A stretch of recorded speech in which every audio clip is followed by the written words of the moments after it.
আজি ৰাজ্যজুৰি মহাশিৱৰাত্ৰি উদযাপন কৰা হৈছে। মই আছোঁ উত্তৰ গুৱাহাটীৰ পৰম শিৱম মন্দিৰ আৰু এইটো এটা বিশেষ মন্দিৰ।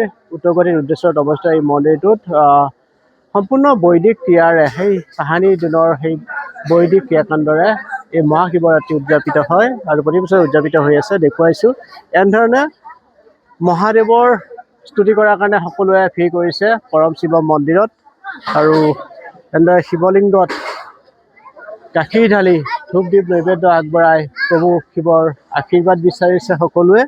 পৰম শিৱম মন্দিৰৰ পৰা মই দেখুৱাই আছোঁ ইয়াৰ উত্তৰ গুৱাহাটী পৰম শিৱম মন্দিৰ আৰু এই মুহূৰ্তত মই মন্দিৰত দেখুৱাইছোঁ কি ধৰণৰ পূজা অৰ্চনা চলিছে আৰু এই মন্দিৰটোত আচলতে ৰাজ্যৰ বাহিৰৰ পুৰী কাশী বৃন্দাবনৰ পৰা পুৰোহিত আহি সম্পূৰ্ণ সাত্বিক বৈদিক প্ৰক্ৰিয়াৰে যিকোনো ধৰণৰ পূজা উপাসনা কৰে। বিশেষকৈ মহাশিৱৰাত্ৰিটো মহা ধুমধামেৰে পালন কৰা হয় আৰু আধ্যাত্মিকতাৰ ওপৰত বিশেষ গুৰুত্ব দিয়া হয় আৰু এনেধৰণৰ 9টা কুণ্ডত ইতিমধ্যেই যজ্ঞৰ আয়োজন চলিছে আৰু আজি যিহেতু অন্তিম দিন, সপ্তাহজোৰা এই কাৰ্যসূচীৰ আজি অন্তিম দিন আৰু পূৰ্ণাহুতিৰে আজি উত্তৰ গুৱাহাটী পৰম শিৱ মন্দিৰৰ আজি মহাশিৱৰাত্ৰি অন্ত পৰিব আৰু আয়োজক সমিতিৰ কৰ্মকৰ্তাসকল আছে। আমি তেওঁলোকৰ সৈতে কথা পাতিম।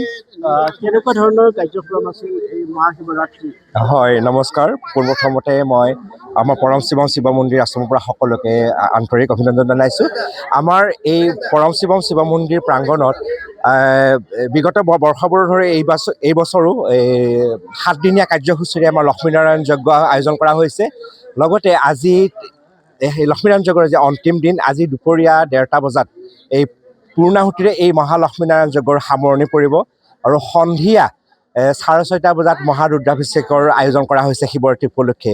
আৰু আমাৰ এই যজ্ঞকুণ্ডত যজ্ঞশালাত আমাৰ 9টা কুণ্ডত আমাৰ প্ৰতিদিনে আমাৰ এই যজ্ঞৰ চলি আহিছে। 9টা কুণ্ডত সুদূৰ কাশী বেনাৰছৰ পৰা আমাৰ 15জন পণ্ডিত আহিছে, বিদগ্ধ পণ্ডিত আহিছে। তেওঁলোকৰ দক্ষ পৰিচালনাত আৰু আমাৰ এই পৰম শিৱম শিৱ মন্দিৰৰ আশ্ৰমৰ স্বামীজী শ্ৰী শ্ৰী এঘেজাৰাত মহামণ্ডলেশ্বৰ কেশৱদাসজী মহাৰাজৰ তত্বাৱধানত এই মহালক্ষ্মীনাৰায়ণ যজ্ঞ আয়োজন কৰা হৈছে।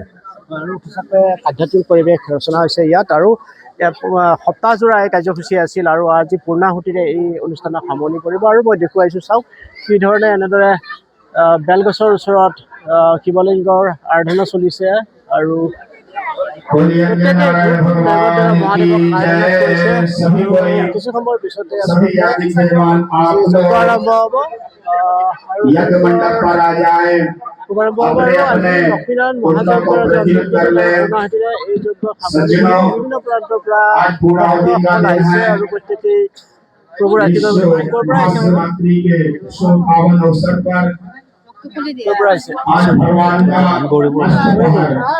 ইয়াত আহে নেকি প্ৰতি বছৰে শিৱৰাত্ৰিত? পূজা কৰিলে কৰিলোঁ।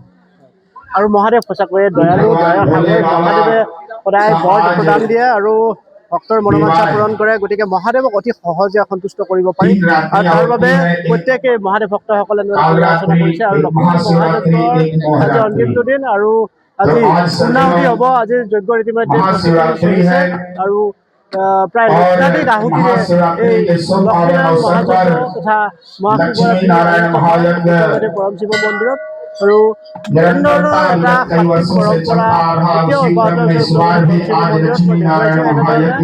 মন্দিৰত। মই দেখুৱাইছোঁ এনেধৰণে ইতিমধ্যে যজ্ঞৰ বেদীত প্ৰত্যেকে আহুতি দিছে। বিশ্ব কল্যাণ মানৱজাতি কল্যাণ হয় সেই উদ্দেশ্যে সম্পূৰ্ণ সাত্বিক পৰম্পৰা বুলি ক'ব লাগিব। আচলতে ভাৰতবৰ্ষৰ কাশী বৃন্দাবন মথুৰাৰ পৰা পুৰোহিতসকল আহে আৰু পুৰোহিতসকলে আহি এনেধৰণৰ যাগ যজ্ঞৰে সেই তাহানিৰ দিনৰ যাগ যজ্ঞৰে মহাশিৱৰাত্ৰি উদযাপন কৰে। প্ৰভু মহাদেৱ দেৱাদিদেৱ মহাদেৱ সন্তুষ্ট কৰাৰ কাৰণে সকলোৱে এনেদৰে প্ৰভুৰ ওচৰত শৰণাগত হৈছে আৰু কোৱা হয় যে মহাদেৱ দয়াৰ সাগৰ। মহাদেৱে সততে বৰ দিয়ে, সকলোকে সন্তুষ্ট কৰিবলৈ চেষ্টা কৰে। গতিকে মহাদেৱৰ আৰাধনা কৰাত এতিয়া সকলো ব্যস্ত আৰু উত্তৰ গুৱাহাটীৰ বিভিন্ন ঐতিহাসিক দেৱালয়ৰ লগতে উত্তৰ গুৱাহাটীৰ পৰম শিৱ মন্দিৰতো পুৱাৰে পৰা এনেদৰে ভক্তই ভিৰ কৰা পৰিলক্ষিত হৈছে। আপুনি বিচৰা বাতৰি পাব কেৱল নিউজ 18 এপত। নিউজ 18 এপ ডাউনলোড কৰিবলৈ স্কেন কৰক এই QR কোড। গুগল প্লে ষ্টৰতো পাব এই নিউজ 18 এপ।